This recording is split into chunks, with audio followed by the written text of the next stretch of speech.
Majikan nenek saya meninggal. Yo nenek saya itu majikan sampean gitu ya. Kok bingung. Senes anake, ngecek anake tapi kan neneknya meninggal lah. Majikannya? Itu Majikannya nenek apa anaknya? majikannya anake. Oke. Lanjut. Gimana? Tapi keluar ganti majikan sing jupuk putune mbae, putune mbae. Oh iya. Siap. Nah, kula niki sire arep apa itu? Tanda tangan. Habis ini mbah kan bulan 2 finish kontrak belum finish tapi di finish ning Pak E. Belum di finish kan. Terus diambil cucune itu apa niku arjimeng terus disuruh pulang Indonesia tenan Mas. Terus kula nunggu visa di Indonesia apa nunggu visa di terus pulang? Ini nunggu visa di Indonesia atau pulang. Lah nek sampean nggak kerja terus misalnya disuruh pulang sama majikan kan ya mending pulang. Bener nggak? Halo? Kan gini nih. Sampean yang pertama anaknya Mbah ya, yang ngejeng. Oke? Anaknya Mbah. Kemudian Mbah meninggal, otomatis sampean difiniskan karena mbahnya meninggal, jadi majikan sampean menulis alasan mbahku sudah meninggal, aku nggak butuh yang jaga, kan gitu toh alasannya ta? Iya. Nah, habis itu terus cucunya yang mau ngejeng. Cucunya berarti anaknya majikannya sampean atau anaknya majikan nggih. Anggapnya anaknya majikan ya, leretane cucu kan, cucune mbah, leretannya kan gitu. Cucune mbah nggih. Gampangannya ngomong. Nah, sekarang pertanyaannya si cucunya itu mau sampean langsung kerja, opo sampean pulang dulu boleh. Karena kalau hitungannya difiniskan, itu boleh. Bikin surat ke imigrasi sampean bisa langsung bisa diturunkan, tapi sudah beda majikan gitu loh. Bisa dipahami nggak? Oh gitu. Tergantung cucunya mau langsung apa mau pulang, apa tergantung sampean dulu. Sampean minta pulang apa langsung terus kan gitu, sampeannya minta disuruh pulang dulu ya Mas, disuruh pulang sampai bulan 7 baru kerja, kok suwe banget. Oke, kalau sampean disuruh bulan 7 otomatis tergantung sampean mau berarti kan artinya sudah sebenarnya dikeluarin, dia cimeng dulu kan, otomatis ketika cimeng dulu ya sudah, nanti visanya dia turun bulan depan, sampean baliknya tetap bulan 7, tapi sampai menuju bulan 7 sampean nggak dapat gaji. Itu biasanya bikin perjanjian kayak gitu. Atau kalau sampean malah ngeyel misalnya, ya aku kan wis dapat visa tapi kan nggak kerja, belum terbang ke Hong Kong. Ya sebenarnya sampean diuntungkan. Ya bukannya diuntungkan sih, ya gak kerja gitu loh. Bulan 7 baru diberangkatkan, dibelikan tiket kan. Visa turun kan dia pasti agennya pasti belikan tiket toh. Lah tapi kalau majikannya minta bulan 7 ya sampean dibelikan tiket bulan 7. Bisa sampean bisa paham yang saya jelaskan? Bisa, tapi visanya turun dulu saya baru pulang gitu ya Mas? Ya enggak, kan sampean disuruh pulang. Oh gitu, jadi saya bisa turun baru ke sini gitu? Iya dong. Lah kan sampean disuruh pulang tadi sama cucunya, bener nggak? Nggih. Ya, kalau sampean visanya disuruh pulang dulu, dia tanda tangan, aku gak ngerti juga. Sampean ini apakah trik agent atau bagaimana? Nah, sampean ngerawat Mbak berapa lama sudah? 7 tahun. Nah, berapa? 7. Loh, kalau sampean di finish no long service tuh itu. Nggih, kasih long service dari Pak E, kasih long service. Dikasih? Nggih. Pas sampean di finishkan itu dikasih long service? Belum dikasih, tapi bulan 2 kasih dikasih. Bulan 2 ya kan? Iya, sudah bilang. Nggih, pun bilang nggak Mas, Bapak E. Nah, Bapak E sudah bilang, otomatis sampean, aku mikirnya sampean manut anake nggak diselesaikan hak-hak sampean terhadap sampean. Nek hak-hak sampean diselesaikan berarti aman. Sekarang tinggal di cucunya. Nah, sampean dikongkon mulai, Mas yo belum turun visa dan nggak turun visa di Hong Kong kan sampean tetap dikongkon mulai toh, Mbak. Bener nggak? Iya, sampean itu disuruh pulang. Nah, pada saat nanti disuruh pulang, dia sudah cimeng, sudah tanda tangan sama agensi, ya sudah. Nanti baliknya kan tergantung si agent dikirimi duit sama majikan tanggal berapa untuk beliin tiket nerbangin sampean, kan gitu ceritanya. Jadi sampean pulang nggak bawa visa. Maksud nggak? Terus saya nggak dapat visa. Jadi sampean tinggal nunggu si cucunya ngirimin visa plus tiket untuk sampean berangkat lagi. Begitu ceritanya, Bu. Bisa dipahami nggak? Gitu, paham. Ha-ha. Kalau bulan 7 ke sini berarti bulan 6 visanya harus keluar dulu ya, Mas? Loh Kalau enggak, bulan sampean itu gini ya. Sampean diselesaikan bulan 2 sama majikan sampean. Begitu sampean pulang ke Indonesia, 3 minggu loh visa bisa turun tuh. Visa Hongkong ya. Visa Hongkong itu 6 minggu. Terus di KJRI 1 minggu. Taruhlah 2 minggu lah di KJRI. 8 minggu. 8 minggu itu kan 2 bulan. Iya. Ya itu paling lama. Paling lama. Tapi begitu majikan sampean pas sampean keluar itu dia langsung nulis surat ke imigrasi, ya kan? Bahwa sampean finish, selesai semua. 3 minggu loh itu bisa kelar, Mbak. Oh, gitu. Selama KJRI-nya cepet loh ya, 2 minggu. 2 minggu imigrasi Hongkong, seminggu atau 2 minggu, sampean sudah posisi tidak di Hongkong, cepet itu keluar. Bisa dipahami nggak? Paham, tapi kalau aku pengen visanya keluar dulu baru pulang loh, sudah Mas Mas. Aku visanya ke visa. Kalau terus pulang. Oke, kalau sampean pingin visanya keluar dulu baru pulang, sampean tanya sama anake, oleh nggak kerja disian? Visa belum keluar sampean kerja itu bahaya loh, Mbak.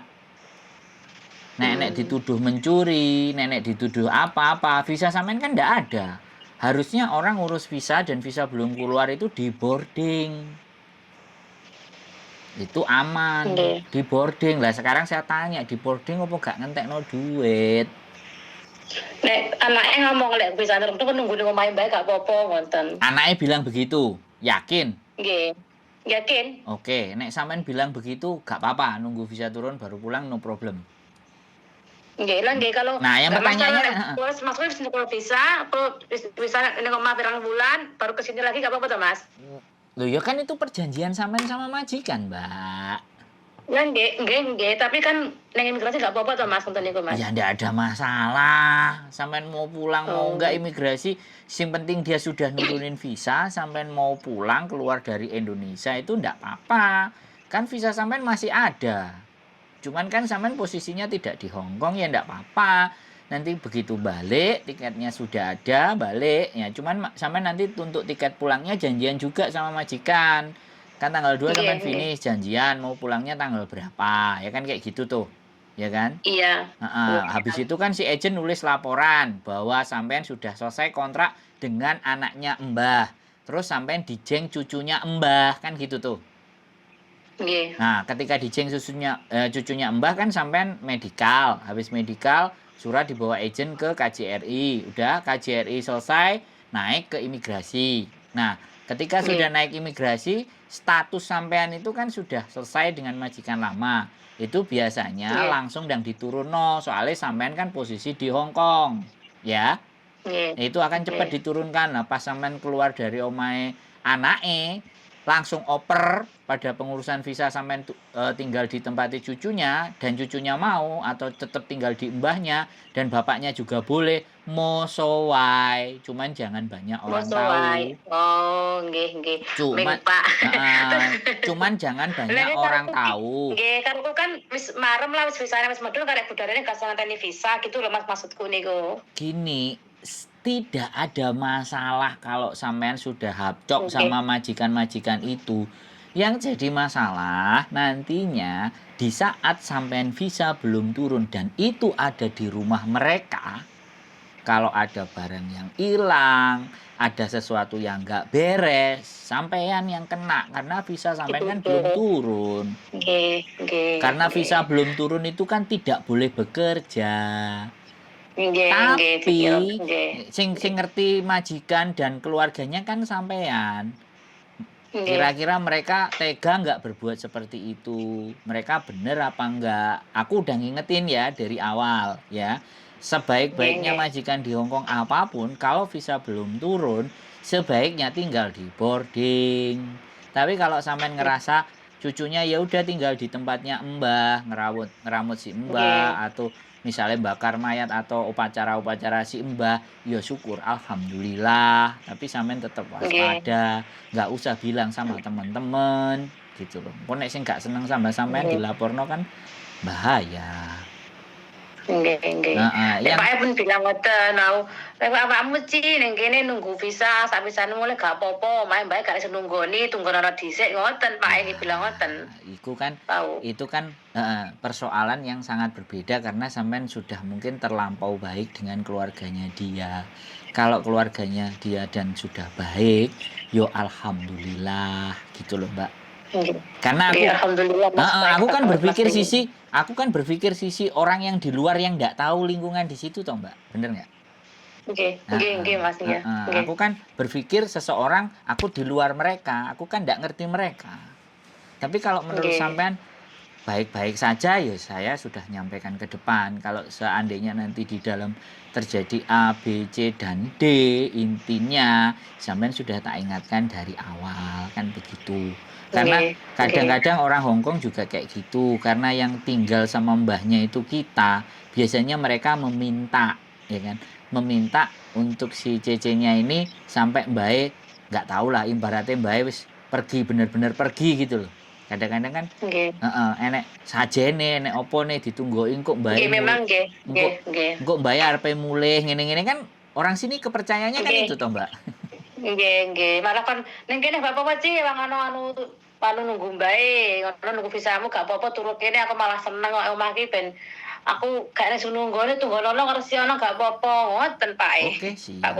Kalau begitu malah oke. Tapi dibayar apa enggak itu kan sampean sendirilah silahkan dibicarakan karena Mas mame asal ning kene alah maem blonjo jumuh dhuwit ngoten. Ya wis, berarti kan itu kan sudah di luar sepengetahuan saya gitu loh ya Mbak. Jadi tapi nggih Mas matur suwun kula nggih pengen kula ngenten Mas nggih pengen kula niki nggih ganti majikan visa turun kula pulang Indonesia dari bulan 7 beli tiket kula kan beli sendiri nanti ganti majikan ngoten lah mungkin.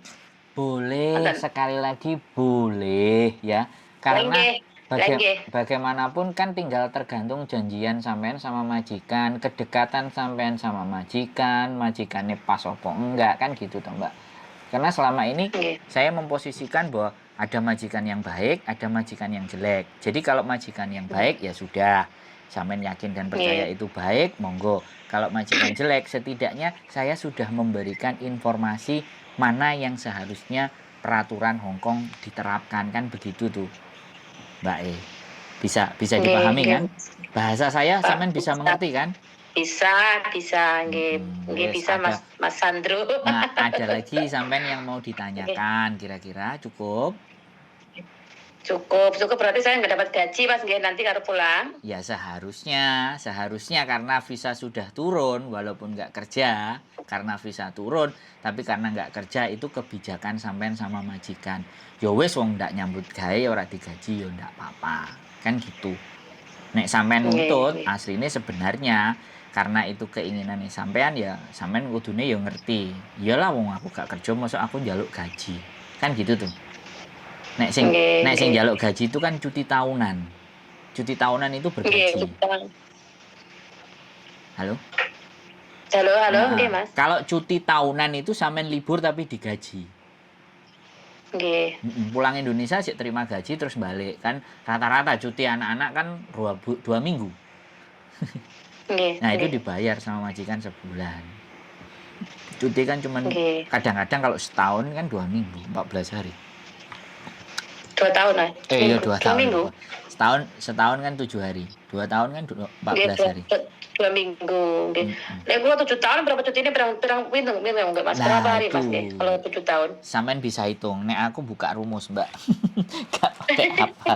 Kalau aku sih 7 tahun ya tak lihatkan. Cuti 7 tahun. Nah ini nih. 7 tahun itu kalau 1 tahun 7, 2 tahun 7 14. Kalau 3 tahun 8. Ya, 3 tahun 8. 4 tahun 9. Ya kan 9 hari. 5 tahun 10 hari. 6 tahun 11 hari. 7 tahun 12 hari, Mbak. 12 hari. 12 hari itu ketoknya tambahannya dari 7. 21 hari lah. 21 hari. Iya.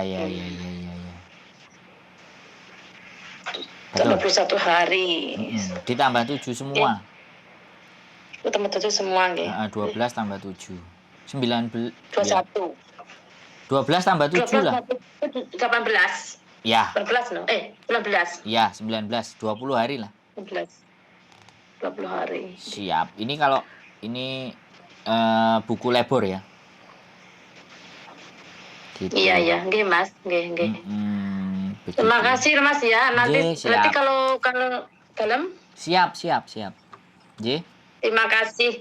Lah nggih pertanyaan niku lho megane kan ganti majikan, terus karepe majikan niku jimeng kula karep kula nggih jimeng terus kula nunggu visa terus pulang kula ngoten nek boleh kula ki matur makasih ngoten tanah jenengan niki wau niki. Boleh. Gak mengpak. Iya.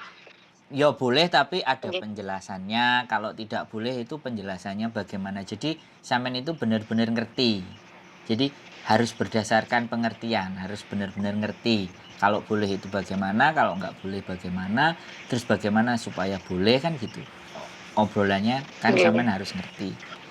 Peraturan. Kan itu to Mas Manu. Aku jimeng dhisik terus awakmu mulya bulan itu mulai kerja, ngoten. Bulan itu mulai kerja, itu berarti kalau kangen, mbok aku tak nunggu visa dhisik baru mulai, kalau bulan itu tak rene, kalau ngoten. Mas ngoten mboke wau. Bisa sekali. Bisa. Tapi yang penjelasannya tadi ya, sudah kita jelaskan lagi. Bisa pada prinsipnya. Siap. Nggih Mas, makasih ya Mas. Boleh ana pertanyaan jenengan. Makasih banyak. Siap, sehat selalu kagem sampean. Nggih, sehat selalu, panjang umur rezekine kata barokah, selalu mengikuti Mas Chandra Jabri kok. Amin, matur sembah nuwun, amin. Nggih, makasih Mas nggih. Assalamualaikum. Waalaikumsalam warahmatullahi wabarakatuh. Oke teman-teman, sekali lagi bahwa apa yang terjadi di lingkungan teman-teman dengan majikan itu teman-teman sendiri yang tahu, dan majikan saya hanya menyampaikan yang sesuai pengetahuan saya terhadap peraturan ya. Selebihnya karena fleksibilitas, jadi bekerja di Hong Kong ini sebenarnya peraturan memang berlaku, tapi kalau terjadi kesepakatan antara mbaknya dan majikan dan sama-sama menyetujui itu, jadi peraturan itu jadi absurd gitu loh. Peraturan itu akan jadi kalah karena lebih besar ke arah kesepakatan. Tapi kalau ada salah satu menyimpang, entah majikan atau CC-nya, ini kan bisa aturan itu bisa menjadi pedoman. Tapi kalau mbaknya tadi karena memang majikannya baik, ngasih tempat supaya tinggal di situ, boleh sambil tunggu visa tinggal di tempatnya mbah. Karena kita ngerti kepercayaannya orang Cina, di saat mbahnya sudah meninggal suatu saat sebelum 40 atau berapa hari lah, kadang mbahnya masih sempat pulang nengokin, kadang nyiapin sesaji apapun. Nah mungkin di situ harapannya keluarga itu yang ditengok si CC-nya tadi dan bisa menyiapkan makanan kesukaan mbahnya. Itu kepercayaan sekali lagi. Dan alhamdulillah mbak ini ya berdasarkan ceritanya ketemu majikan yang baik. Mudah-mudahan teman-teman juga bisa mendapatkan majikan yang baik, majikan yang bisa memahami teman-teman juga, yang toleransi, dan majikan juga nggak terlalu wow. Begitu saja dari saya, mudah-mudahan ada yang bisa diambil dari cerita ini. Dan kalau ada kesalahan saya mohon dikritik. Sekali lagi, saya bukan manusia yang anti kritik, boleh dikritik, boleh dikasih saran, dan sehat selalu. Keep stay tuned in my YouTube channel and see you the next video.